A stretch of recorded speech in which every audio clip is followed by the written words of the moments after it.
Okay, here's a very quick little how-to for you. This is a 64 Rambler American. How to get the horn ring off. I disconnected the battery first so the horn wouldn't blow when I do this, and then I mash it down and turn it like that.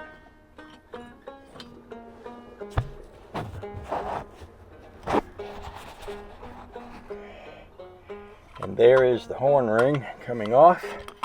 Now, this little nylon piece and this little metal piece here, well, this nylon piece holds it on. This is the bolt that you take out to remove the steering wheel right here. There's a horn button on here that grounds out, and you see this little piece of metal right here, and then this little ring right here. I am pretty sure, and I can tell once I get this off, that what happens is when you mash that horn, it touches that metal, and that's what blows the horn. There's a horn relay on these older cars up under the hood. It goes to the relay first, and then comes back out and goes to the horn. Now, to get this steering wheel off, you loosen this bolt right here, which looks like, I'm just a guess, maybe an 11/16. And there's two threaded sides here, and you get a little steering wheel puller that looks like two fingers. You put it on either side, and you can pull the steering wheel off. I'm going to be pulling the steering wheel off today because on this car, the turn signal is real inaccurate. Sometimes when you turn it on, it will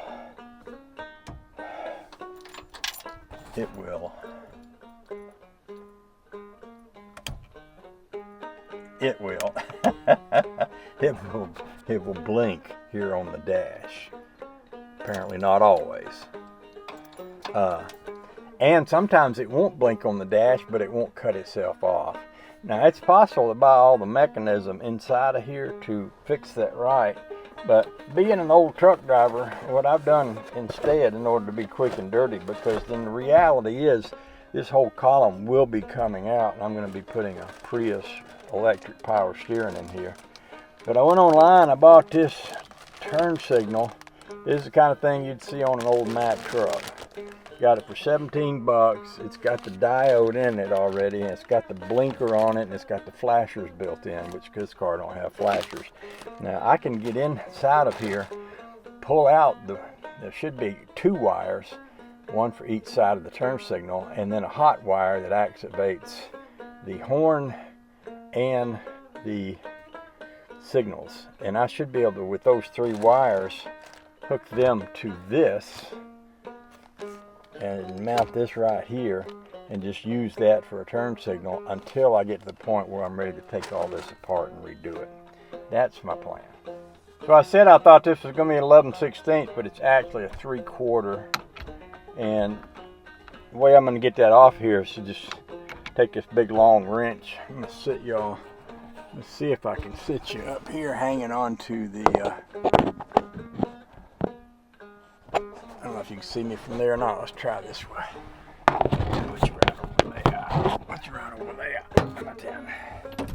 So I'm going to take this like that and take a hammer and give it a little nudge. Sometimes the shock effect helps. Now, sometimes you'll get a car that'll be really hard to get this off of. I've had this one off before, so it shouldn't be, and it wasn't that hard. Now, this part that goes down onto the shaft very often is really hard to get off. That's why you have to have a puller. And I'm guessing I'm going to need a puller for this one, even though I have had it off before. But we'll know for sure in a minute, and if we need one, we got one handy by. Now, I might get this apart and decide that it might be easier to fix the old turn signal unit that's in here. They have parts available now. When I did this before, I couldn't find any parts for this inside of the steering wheel part here. Yeah, it's gonna need a puller. So I'm gonna go get my puller and I'll be right back. Now, generally when you get a steering wheel puller, you get several bolts. I got 6 here, and they're all for different vehicles. I'm betting this is going to be the one for this car just because it's dirty, and I can tell I've used it before. So let's see if that proves to be true. Nope. Might be the fine thread one. Yep, it's going to be the fine thread one. So how this works is, this is the puller part here, and you put one of these on one side, you put the puller in the middle of that shaft, and then you put the other one on the other side. This is going to be this other fine threaded one. I might have had some washers with this at one time, but don't see them handy by. Now that's going to be probably about a 9/16. I'll be right back. Yeah, that was a 5/8. Now I'll bring you over here and let you see this so you can get a good look at how this works. See, this is the two screws that go in either side down into the steering wheel. This is the one that I turn that pulls that off. Gonna go counterclockwise.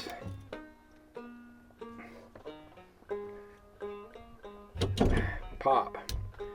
Came right off. And that's usually what it does. It will, you know, these shafts are made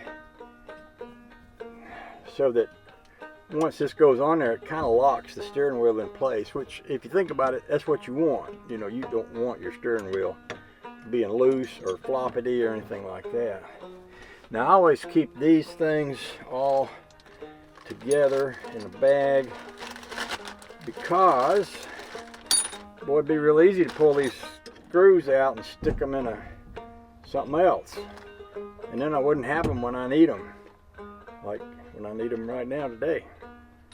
So, I take that off, set that over there, set this in here, and put the rest of these screws in here too. And now, I have the inside of my turn signal thing. And this is what it looks like. That should be left, that should be right.